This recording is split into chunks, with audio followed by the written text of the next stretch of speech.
Oi, gente, meu nome é Thaisa, sou aluna da UPE do professor Ricardo Freitas e vim aqui para explicar um pouquinho a vocês sobre métodos para aferir frequência cardíaca e pressão arterial. Bem, a frequência cardíaca ela vai ser o número de pulsações do coração em unidade de tempo. Normalmente, ela é em 60 segundos, que é 1 minuto.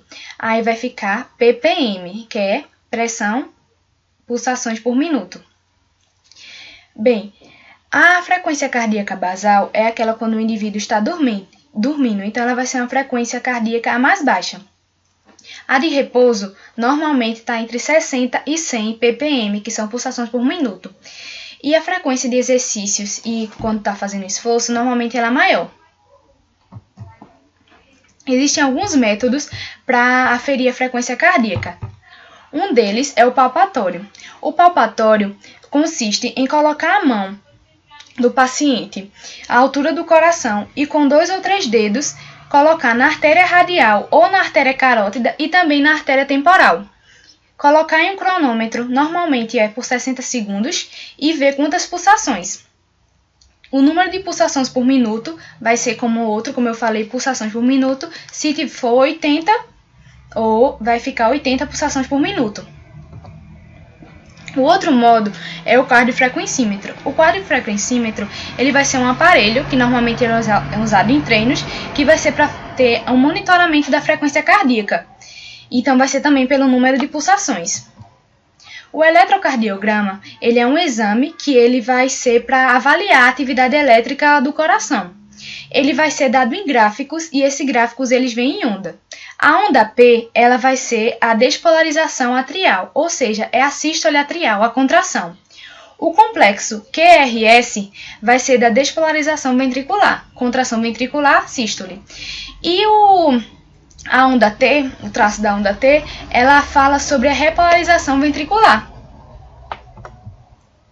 Bem, agora eu vou falar a vocês um pouquinho sobre a pressão arterial. A pressão arterial vai ser a pressão exercida pelo sangue nas paredes dos capilares. No caso das paredes capilares, não, nas paredes da artéria, desculpe.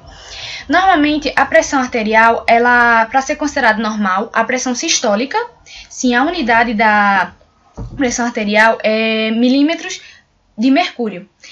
A pressão sistólica, para ser considerada ótima, tem que ser abaixo de 120 e a pressão diastólica abaixo de 80. O método auscultatório, ele vai precisar do esfingomanômetro e o estetoscópio. Esse método são técnicas da Associação Brasileira de Cardiologia. Ele consiste em colocar o braço do paciente também na altura do coração, localizar a artéria braquial e colocar a braçadeira sobre a artéria braquial. Então, ele vai ver o nível máximo de insuflação, palpando a artéria radial até que o pulso dela desapareça. Então, ele vai registrar esse valor, que vai ser o valor da pressão sistólica palpada. E também vai acrescentar esse valor mais 30 milímetros de mercúrio. Após isso, ele vai desinsuflar rapidamente o manguito antes e esperar de 15 a 30 segundos para poder insuflá-lo novamente. Depois, ele vai colocar o estetoscópio em cima da artéria braquial e vai fechar a válvula da pera e vai insuflar o manguito rapidamente até 30 milímetros de mercúrio a mais da pressão sistólica palpada.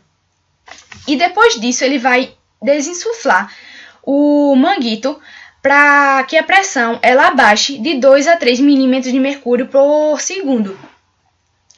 Aí você vai identificar a pressão sistólica observando no manômetro o ponto que vai ter a primeira pulsação regular audível, e a pressão diastólica vai ser quando desinsuflar o aparelho e o som ele vai desaparecendo, a pulsação ele vai desaparecendo. Gente, eu espero que com essa videoaula vocês tenham entendido um pouquinho e esperem mais novidades. Obrigada!